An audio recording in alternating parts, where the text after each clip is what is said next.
Okay, right. So welcome. Here we all are, and I'm going to introduce our two speakers. Um, we have Lisa Gonzales, who's an instructor in our program. She's the mother of three and has also been the mother of her private practice business, which is called Flourishing Tots, since 2019.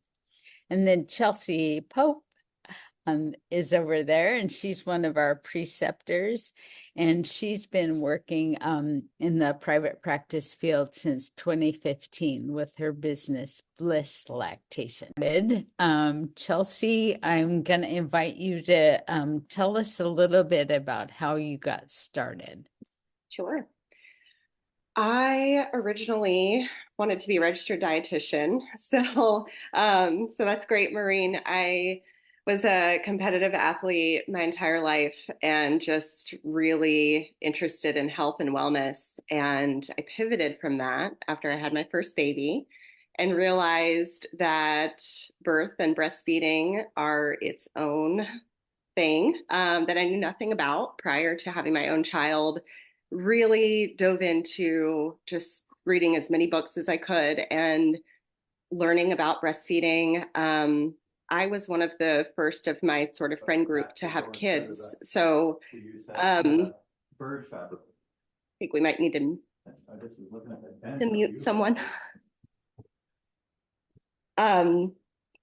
So I found that a lot of my friends that were having babies just sort of were, when they were having troubles with breastfeeding, they really didn't have any resources.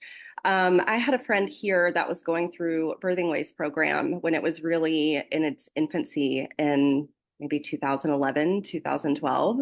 And that was really fascinating to me. So watching her go through that process and realizing that a lactation specialist or consultant is actually a profession, which I had no idea at the time, and realizing how needed it was and already having such a passion for wanting to help others in a way that was related to health and wellness that just really clicked for me. So I applied to the Birthing Way program and started that in 2013, 2014. And thankfully, I already had a lot of my prerequisites from my college track prior to that. So that is how I entered into the field of lactation. I started as a peer counselor with Nursing Mothers Council in I think 2012 or 13 and got my feet wet and just went from there.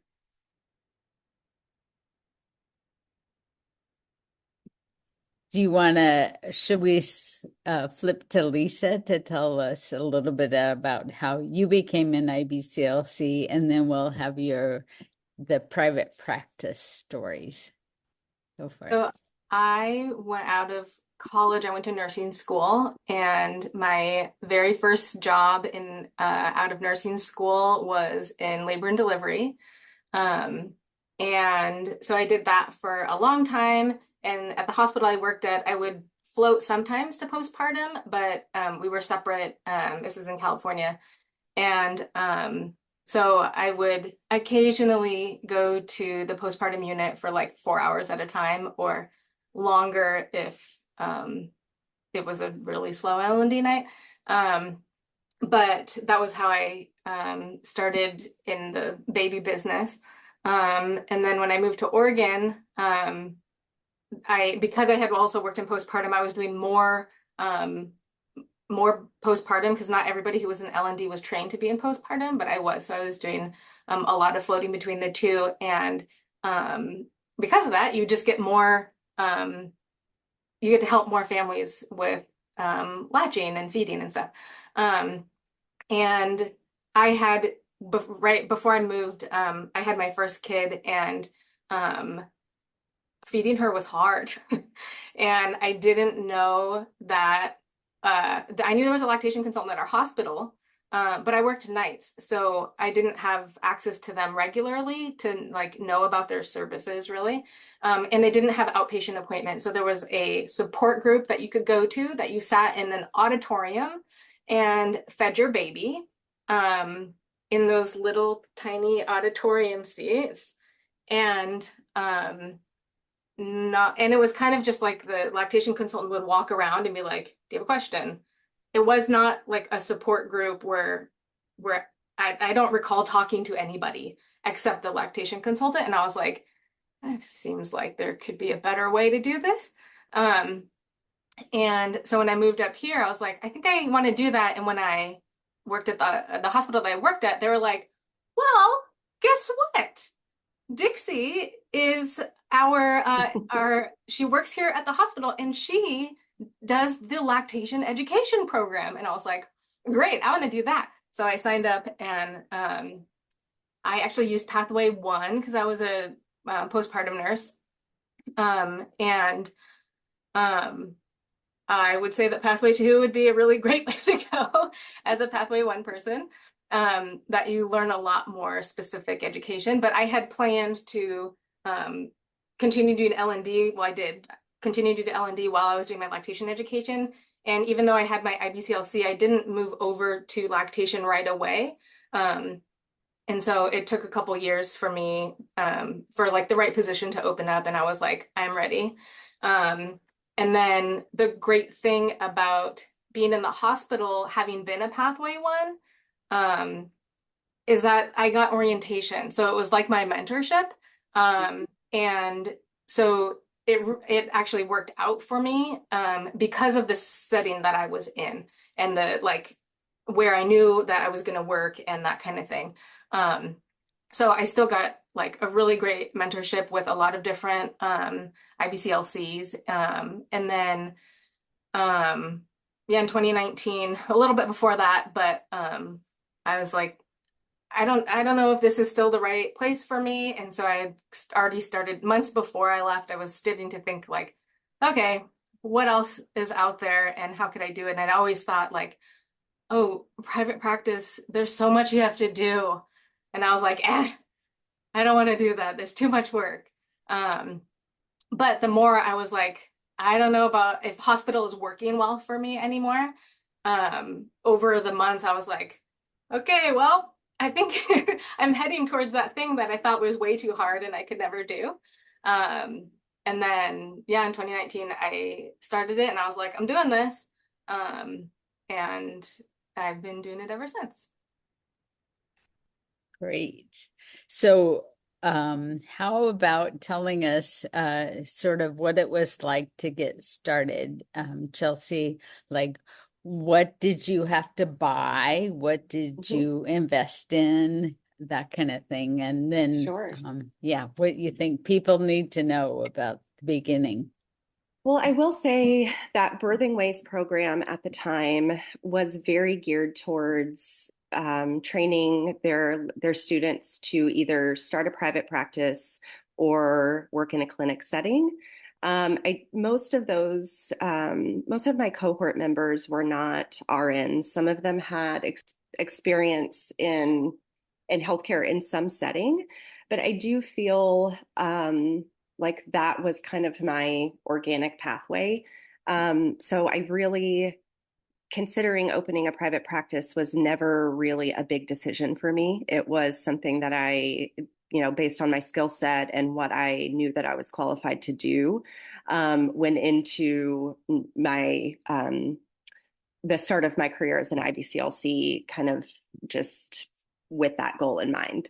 So I actually started my practice with a partner in 2015. I had a very good friend and cohort member who was going through the Birthing Way program as well.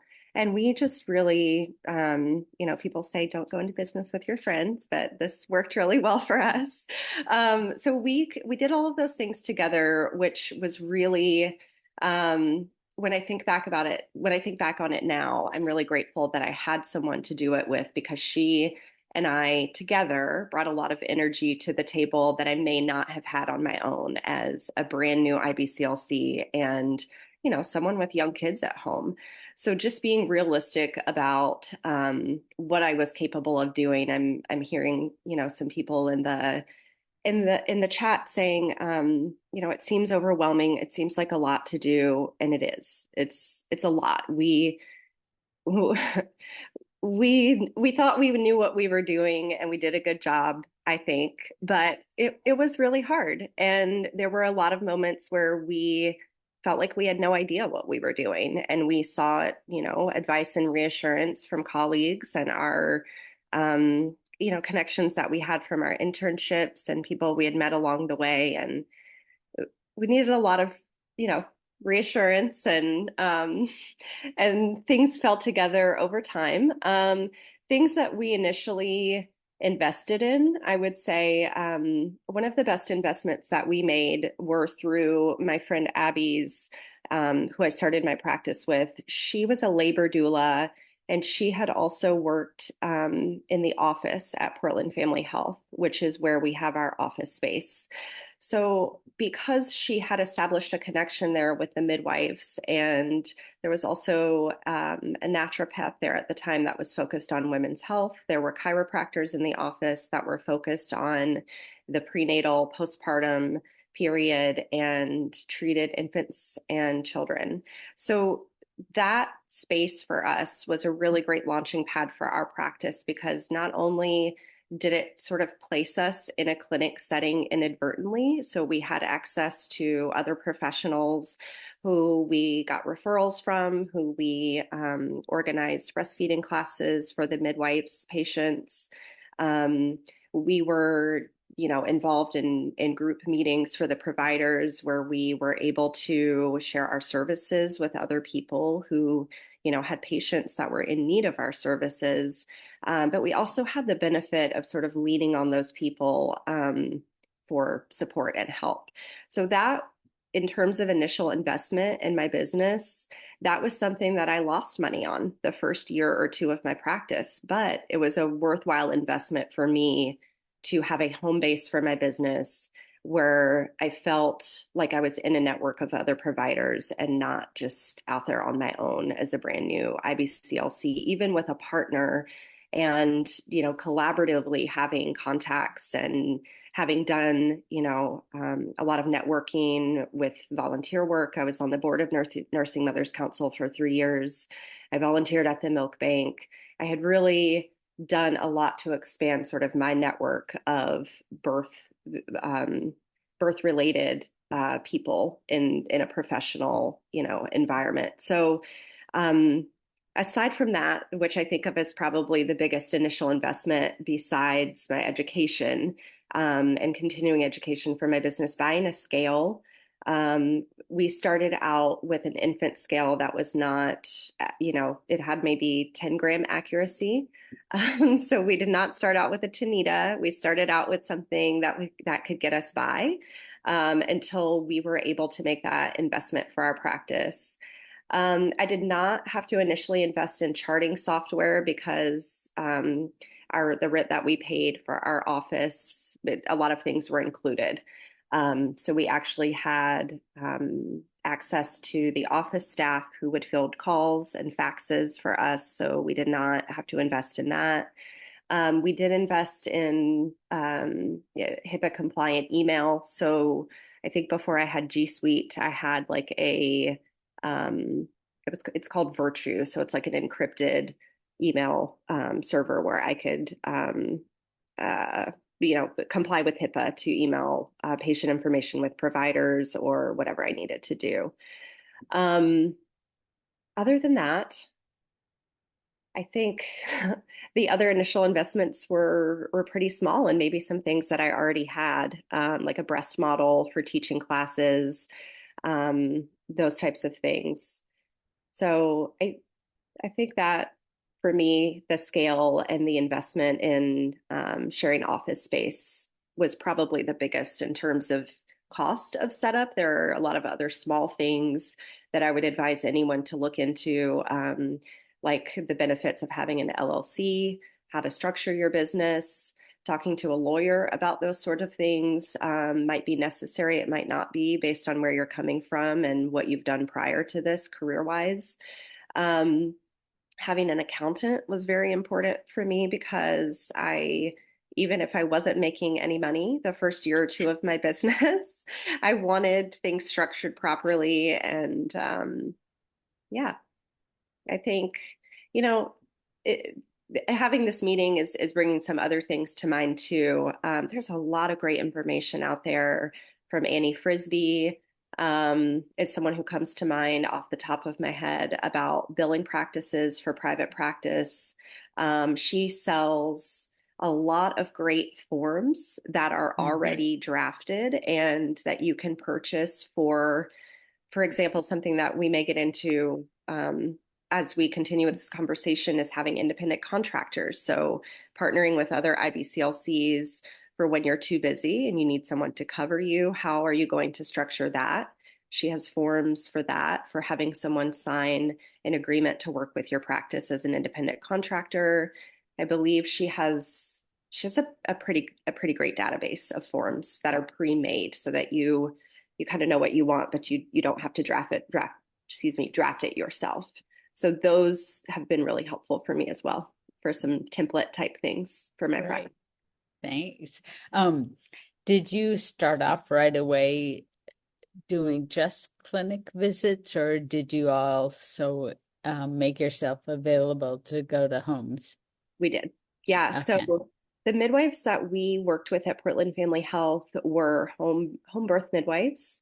So they did not have a birthing center. I think one of them had hospital privileges, but that was really kind of the beginning of our client base were those patients in that midwifery practice. So most of them wanted home visits. So I would say even in the 9 years that I've had this office, I don't use it often. Especially after the pandemic, and I started doing telehealth or as an option for my practice and got really comfortable with that.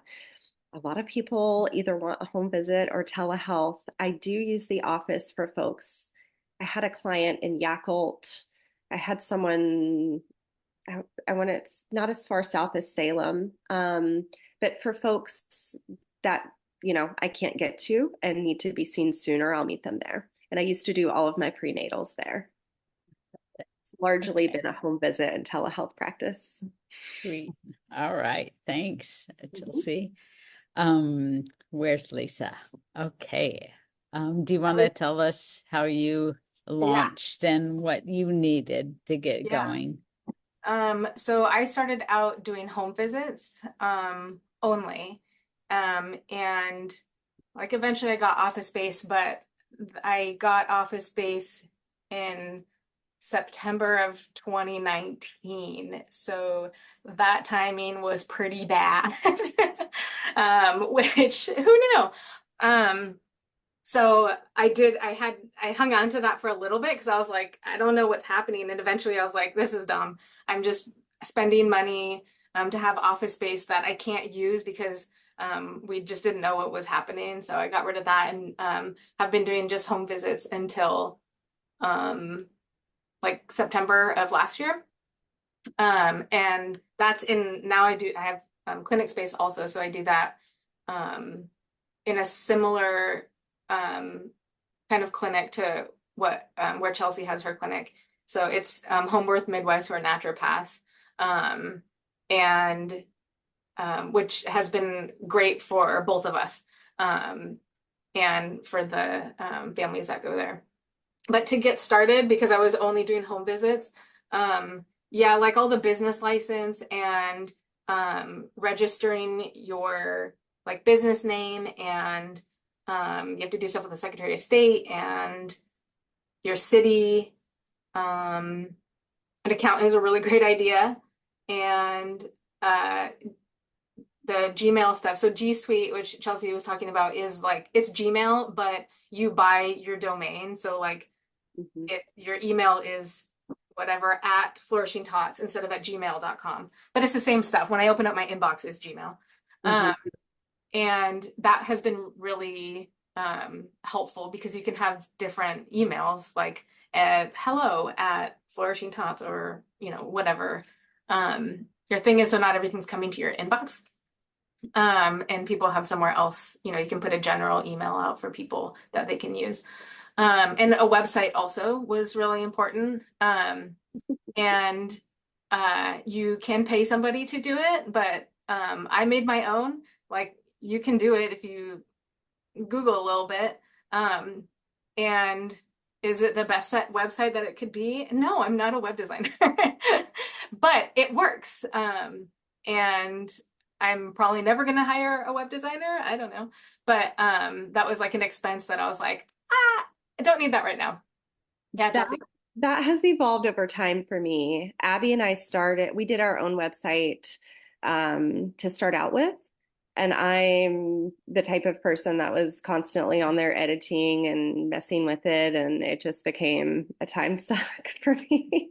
So I eventually did hire someone to do mine probably 4 or 5 years ago and just use the content that I already had. So that was not, I have some friends, some lactation consultant friends who have paid like several $1,000s for their websites. Mine was 500, and I went with someone local who had done websites for other like holistic health practitioners.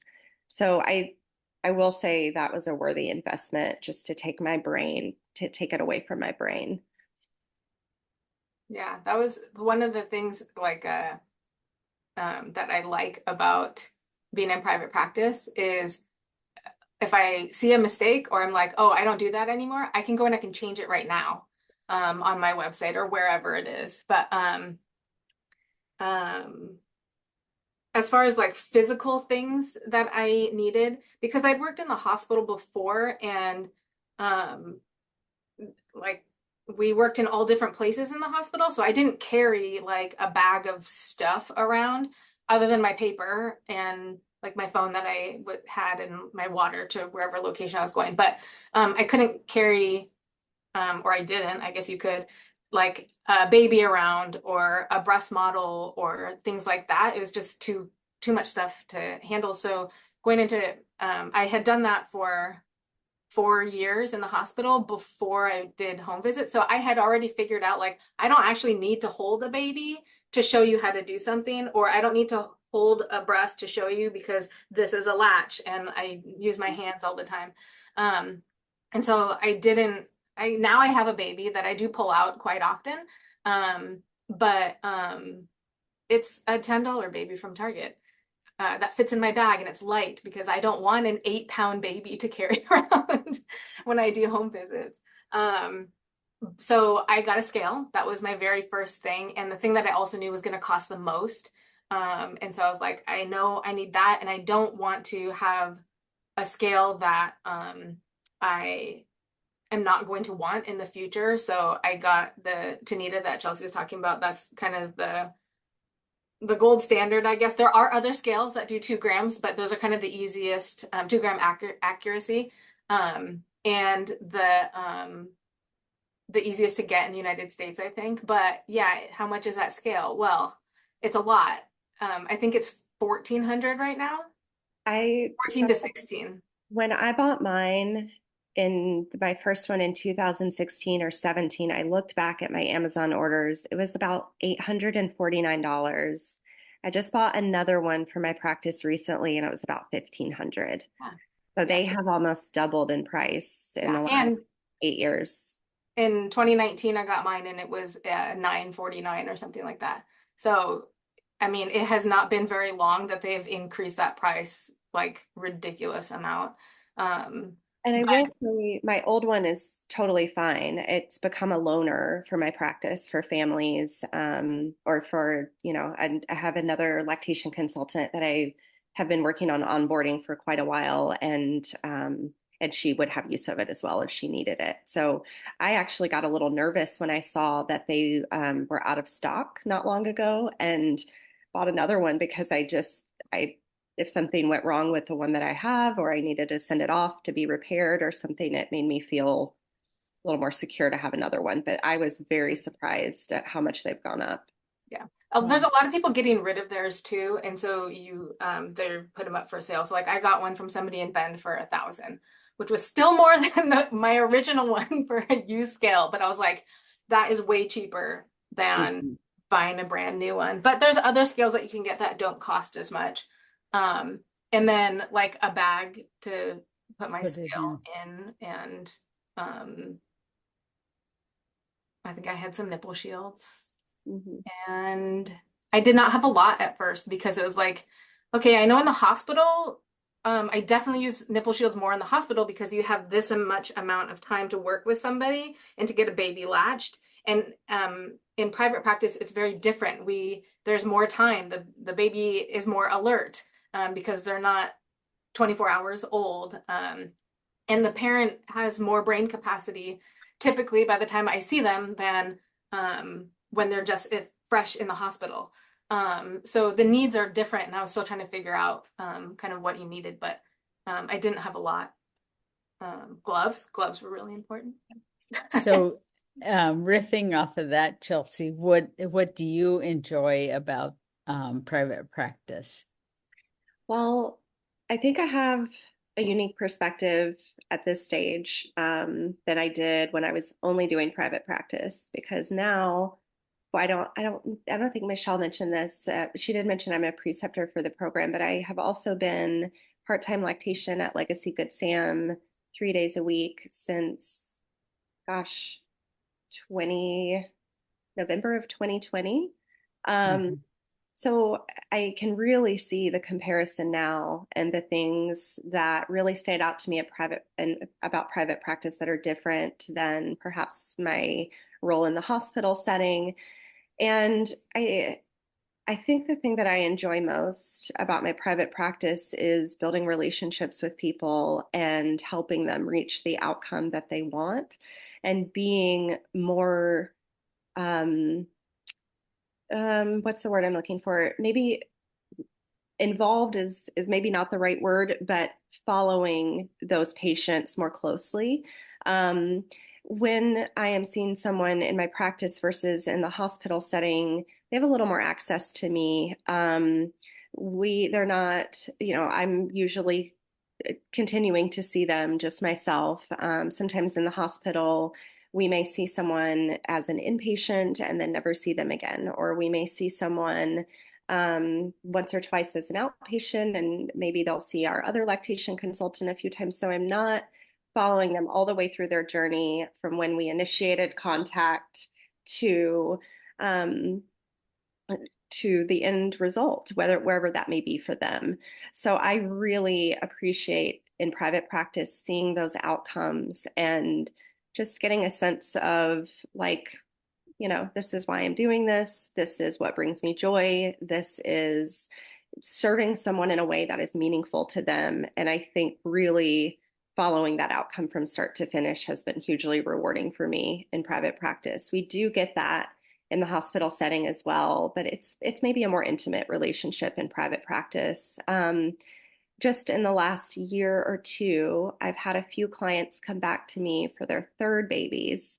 So, I was their lactation consultant for their first, second, and third. So that's been a milestone for me in my practice that has been just really rewarding and impactful to be able to see, wow, like I've been doing this long enough to help someone with not just their first or second baby, but their third, and they're trusting me as their go-to person for that means the world to me. That I think is just solidifies why I went into this work and why I continue to do it.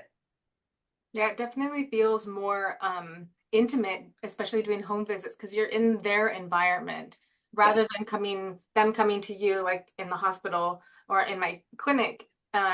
It's you're in an office, and so it's a very different feeling than you're sitting on your bed and I'm next to you on the floor and we're talking about your birth. That scenario is very different than we're both sitting in office chairs staring at each other. And we're both a little uncomfortable in our chairs and that kind of thing. So being in somebody's house makes a big difference in how open they are and the Mm. things that they'll share with you. And you just get to see different things that you would never see in the hospital. Or somebody comes and drops food off and you're like, oh, who is that? And they're like, oh, my best friend, blah blah blah blah blah. And you get a view into like you have support. That person is here for support for you. And that they might not, that just might have slipped their mind if you asked who your support people in the hospital, because they're not there. Or they're not expecting them to drop by or whatever. So it's a very different feel, which is really neat to be a part of and to be invited into somebody's house to do this work. Okay, I'm gonna try not to forget. There was a question earlier about how many referrals do you get off your website? So Shannon is on Facebook and Instagram, but is wondering if the website might also be beneficial. Yes, so the website is where I do all my scheduling. So that's a must for me. And I have never done the like Facebook or Instagram scheduling stuff because I wasn't sure if it was HIP compliant and I didn't care to look into it. I was like, nope, this is working. I don't need another thing to manage. And so that has been key for that. But also like I get to put stuff on there. Like I have a blog on there that I can write about to have resources or things like that so if you put it on social media, well, what happens when Facebook dies? Like all your stuff is gone. But if I have my own website, I guess it will all also disappear if I stop paying for it or whatever. But then that's my choice. So I wanted somewhere to have my own content of things that I could keep. How about you, Chelsea? Do you find people find you from the website? No, I don't think so. I Okay. have found that all of my referrals primarily come from word of mouth, like relationships with other providers or just direct referrals from, hey, my friend told me about you. Or, hey, my grandmother was on a bus with someone and she told them about their really great lactation consultant. I have not, marketing was something that I thought a lot about in the beginning, like, how do I need to be doing this? What do I need to be doing? I am not a big, like, I have social media accounts. I am not coming up with content or, trying to market my practice did not feel very organic to me. I don't know if that's a personal thing or what, or just not something that I'm skilled at. But that is not, that is, yeah, my main source of referrals have just been past clients and relationships with other providers. Well, how about you, Lisa? I know you you put posts up. Oh, So occasionally. Don't look at when my last one was. oh, okay, I won't. Yeah, but so I used to do like a thing for World Breastfeeding Week that would match up with whatever the WABA goals were and that kind of thing. But I have less time now because of the different jobs that I'm doing and things that I'm volunteering for. And Facebook or Instagram was never like a main focus for me. So like you won't see me on there randomly walking down the street, talking about something. I don't have time for it. But yeah, most of my referrals are from the community. And at first I was like, okay, I need to go to these offices and I need to give them brochures. I let them know that I exist. Yeah. But and there have been some of those things that have been really worth the time, but more specifically, usually with doulas. Doulas are really awesome support for families and also great referral sources, but like we help each other. Yeah. And so you have a really reciprocal relationship. It's not just like, oh, send me all your people. No. I get a lot of emails from doulas and I would say primarily my networking meetings, whether virtual or grabbing coffee, have been with doulas. I midwives as well, but doulas are just so great to network with, and they're really there for the family. They're invested. They're, often there from start to finish with labor and postpartum, depending on their services. And it has been such a mutually beneficial source of networking I've found to connect with doulas in the community. Yeah. When I've mentioned that to other people around the country, it's apparently very regional. Like we have a lot of doulas in Portland. That's a good point. And so that's a really great referral source for us. But in a more rural area or like in the Midwest or I guess the South, that's what it seems like, there are less doulas. And so that might not be the main people that you're networking with. It just depends on where you are. But here in Portland, doulas are your friends. So, speaking of, well, I was going to go on to the challenges, but we also have a question about CAQH, which could indeed be a challenge. Tell us about that. It's about helping you connect with insurances. So CAQH is a third party that insurance companies use to verify your credentials. So some of them require it. So Maureen, to answer your question, I have used it. I continue to use it. I maintain an account and have to stay on top of reattestation every few months and keeping all of your documents for your licensure and your board certification and your insurance. Everything stays updated through that portal. And then insurance companies, when they are looking at you to consider credentialing, they're going to use CAQH to verify all of your information. So it's basically a third party between you and the insurance company, like that holds all of your information that they would need to review for credentialing. Do you have to pay a fee? No. No, so it's free. Mm-hmm. Okay. I thank you for sharing that because I completed that. I completed it, which is its own job. And then I'm waiting and I was just scratching my head like, what am I missing? When do I hear back? Probably nothing. Insurance companies do nothing quickly, including pay you. So I used to do some part-time credentialing for lactation practice in Seattle. So helping other lactation consultants get in network with insurance companies. So I was in charge of doing the CAQH and all of those things to get their contracts. You could be waiting, probably not from CAQH. They're a little more responsive, but from any of the major insurance companies to get a network, I would say 6 to 9 months. Okay.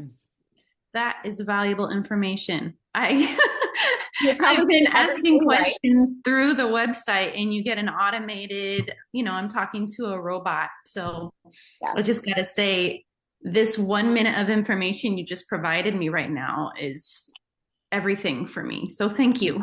Yeah. Chelsea's very good with billing. So Shannon was asking, what do you guys think about private pay versus billing insurance? How have you come to whatever decision practice model you have? Well, for me, one of the first things I did when I got certified, because I was terrified that I was never going to make any money or, whatever, like, I don't know what I'm doing. I'm just doing everything I can to make this work. Was get a network with Aetna because they were one of the only insurance companies at the time that would contract with non-RN lactation consultants. So in the beginning, in 2016-ish, I think is when I credentialed with them. I did get referrals from their website occasionally because if someone actually happened to connect the dots that their insurance company might pay for lactation services, they would do a provider search, and I was the only one in network for quite a while. The pay is great. I mean, when it works, right? So that's the piece of it that you have to figure out is making it work, which means you need a whole education on CPT codes, billing codes, how to submit those claims, what to do when they don't get paid, instead of just accepting that is just, it is what it is. I mean, it takes a lot of time and energy to get things kind of set up to take insurance. But I will say, in terms of it being worth it, to me, it is, because it's not really about payment for me. I can only see a certain number of people a week, and I'm assuming that whether those are self-pay or insurance, I'm going to be paid either way because, I've set up my business to make sure of that in the best way that I can. But in terms of accessibility to our care, taking insurance is the difference for some families of getting help or not. And it has made a tremendous difference with some of my high needs patients that maybe could only afford to see me a handful of times. And then we're stretching things out. We're only doing follow-ups in person when absolutely necessary. I'm trying to support them via email and phone and whatever I can to meet their needs without draining their financial resources that they may or may not have set aside for lactation. It's often an unexpected out-of-pocket expense when it's not covered by insurance. That is very limiting for some families, and I don't like that. I think everybody should have access to care. I think it should be fully covered by insurance. So that kind of lit a little bit of a fire in me to figure out how to bill insurance for my practice. Things have evolved with Aetna. It's a little bit harder to get a network now. I've heard from some of my friends that they're getting letters that the panels are closed locally, which they will do once there are too many people in one area. They kind of consider, oh, the needs are covered, even though, there's a lot I could plenty of need about it. This is as many people as we're willing to pay for this service. So hopefully that works out for your community. At this point in my practice, I don't really have a good idea of like the percentages of what is insurance and what's self-pay, because I also bill out of network. So that's a very different thing than billing in network. But if I'm pretty familiar with a person's plan, because I've seen a lot of those patients before, I will not collect payment and bill out of network. And I'll just say, hey, you might see an invoice from me in 30 to 60 days if this isn't covered. So I'm very clear that there's no guarantee that it's going to be covered if it's out of network.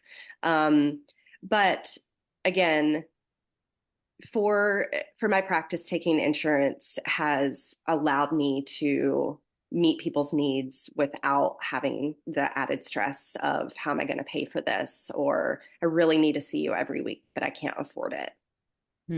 That must feel nice to feel like, okay, we can each be taken care of. Yeah, it does. Lisa, how about you? Yeah, I do mostly self-pay until like a month or two ago. I started working with LCA. Shannon, I see you asked about that, which is Lactation Consultants of America. It's a group practice that I'm contracted with, and then they bill insurance for me. So there's certain insurances that I can take through them, but everything else is self-pay. So if somebody doesn't have one of those 4 or 5 insurances, then it's self-pay like anything else. The tricky thing on my end is that if they're self-pay, I chart in my system, and if it's for LCA, I chart in this system. And also my the naturopathic clinic that I have space at, they use the same charting system I do. So then if it's their patient, I chart in their system. That's the same as mine, but different. But that's just like a thing that we're figuring out, because I've only been there since September, and then it all changed again when I started taking insurance. Yeah, the when you do self-pay, you're making your own rates, and you get to choose, how much am I charging? Do I have a travel fee? What is the travel fee? How far do I go? And all of that's really individual. But like when I was like, oh, how do I even pick a fee? Like, where do I even start? I have no idea. Well, I looked at everybody around me and I was like, okay, if I take what they're charging and I apply, okay, I've done this for this long. I'm a nurse, that's different than this person, but not that person. Like, how does it all balance out? Because I don't want to undercut anybody, and I don't want to go way over. So it's got to be in there, because yes, we're all businesses, but we're also all colleagues. And so you have to make it fair on the professional side, but like what is reasonable for people to afford? It's going to be out of pocket when it's self-pay. And like Chelsea said, you're hitting a certain demographic of people, and that's it. And so to balance that, I would have like free appointments available once a month, or depending on that family's needs. So it'd be one family at a time that I was seeing for free. And we kind of have to hit a certain uh, family that I'm like, oh, you need help and you want this. And not just taking advantage of free services where I'm like, oh, you're not even taking any of my suggestions. Like, that's not good for either of us. But that was kind of in the past how I had balanced that. But now with taking insurance, it's fab because I don't have to do that. Doesn't mean I won't ever, but it's just like I can get paid. They don't have to pay because it's healthcare. We shouldn't be paying for this out of pocket. It is supposed to be preventative care, according to how it was established legally for lactation. It doesn't always work out that way, but there's supposed to be no copays, deductibles, et cetera, when you bill under the mother as the patient. When you bill under the baby, that it's not considered preventative care as far as I know, or it's just structured differently. We use, it's a whole lot to get into, so I'm trying to keep it kind of concise without getting into a lot of details. But when you bill under the baby, it does trigger deductibles, copays, that sort of thing. Also, it can get a little tricky, like if the baby has a pediatrician appointment and you see the baby on the same day, some of the codes are overlapping and the insurance will not pay for both of those services on the same day. So there are certain little things that are important to know if you're going to jump into billing insurance, in my opinion. I have a biller now, but that has been a long road for me. So I would strongly advise learning how to do it yourself before you hire a biller, because just in the last 6 months, I hired a new biller and felt really great and confident about it. But each time I've gone to audit claims, meaning looking at the work that they've done, the payments I've received, comparing them to, what should be happening, I've found a lot of errors. I've found just errors that resulted in me getting maybe half the payment or the payment late and then having to resubmit. And so for someone that's just starting a practice, if you don't have enough financial cushion or sort of a backup plan or something to do while you're figuring it out, like for example, this was something new for my practice. It's been a few years since I had a biller.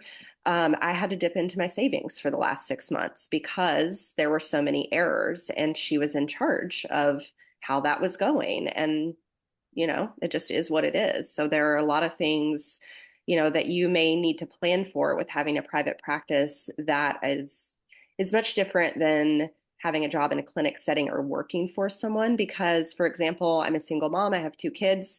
If I'm sick and I have to cancel my appointments, not only do I have to find another time to see them, but which can be a challenge when you already have a full schedule, but I don't get paid that day.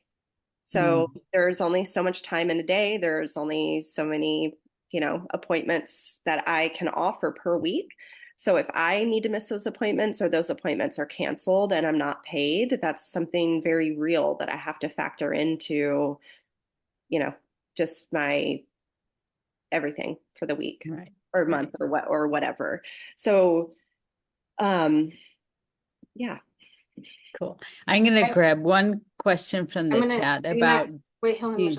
I'm going to add something about, because Shannon had asked about TLN versus LCA. Oh, yeah. I was curious about that too, actually.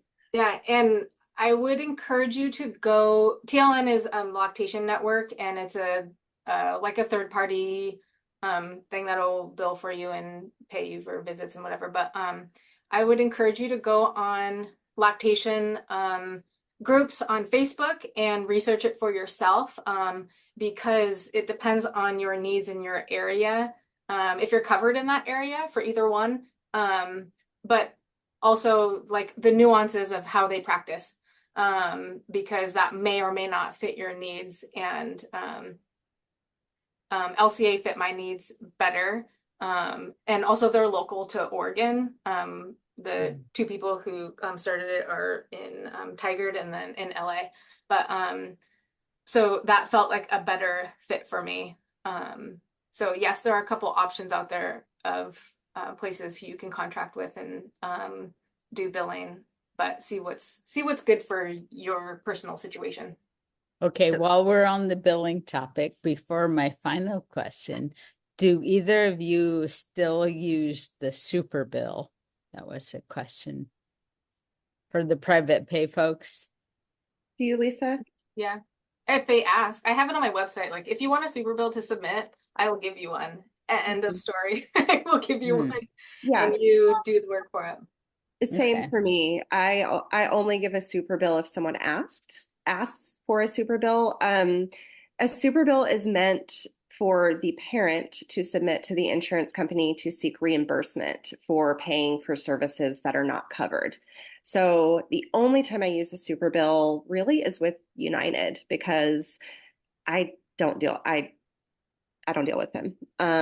They're just not a fun time. And it had gotten to the point where I just decided it wasn't worth it to even try. So a lot of my United people get super bills, and then United asked me 10 times to give them my NPI number, my license. That's listed on the super bill.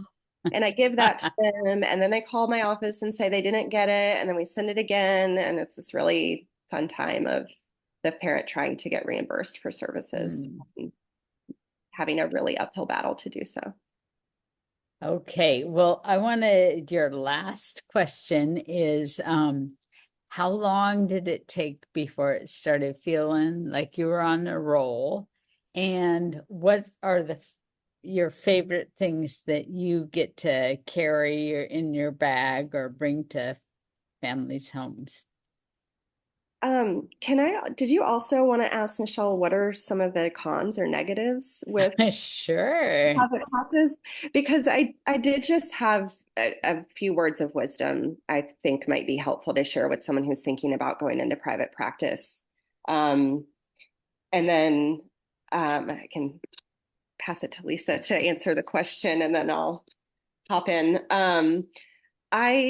I just think it's really important to say that one of the benefits of having a private practice is being able to set your own schedule and set your own hours, which is fantastic and works really great for so many reasons. I mean, that's the dream, right? But being in private practice as a lactation consultant, I always had so much respect for doulas and midwives, because they were on call and they, just showed up for these people. And, I knew that would never work for my situation, my family dynamic and all of that. But there have been times, and it has taken me years to structure appropriate boundaries around this, where I have felt like I was on call. And we do have moms reaching out to us. We have, sometimes dads and grandmothers reaching out, and they're calling over and over again. They're emailing, they're begging for an appointment. And there were many years where I would squeeze them in like Tetris, with my schedule, to like the only available time that I may have had that week for myself, or to do something, I'm basically giving away my free time. And that was really stressful for me for a while, until I figured out that my business was not going to vanish overnight if I started saying no when I needed to. So I just wanted to put that out there, because we get into this work because we love it and we want to help people. And when we know that we are able and can help someone, it can be very hard to say no, because I need to say yes to myself.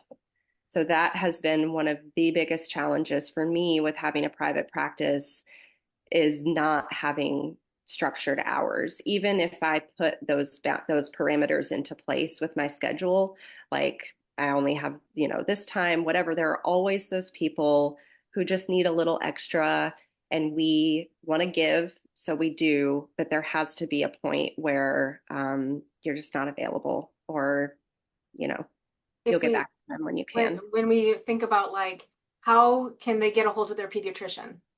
There are set hours and you don't get a call back and you're maybe waiting 48 hours for a phone call.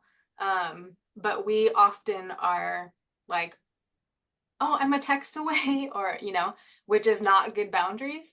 And also, it's not how any other healthcare provider operates. We expect that you're going to have to call a nurse line when you're worried about this bump on your kid's face, or, and reminding ourselves of that we don't have to be here all the time, and answering all the time is it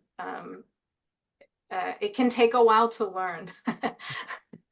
Yes. Yeah, I've generally found little things, like if an email has more than 3 questions, I offer a follow-up appointment or a virtual, or to make time for a phone call.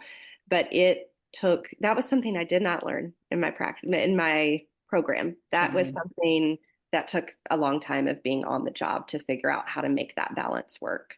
And I think that was one of the questions in the comments, right? Is how much time, how long do you feel? How long did it take? Yeah, for you to feel like you had hit your stride? I would say 5 years. I would say 5 years. 5 years. Okay. Yeah, really, really. And then how about, do you have a favorite things that you have in your bag? Do I? Favorite things in my bag? Like my bag that you take out to the house besides the scale?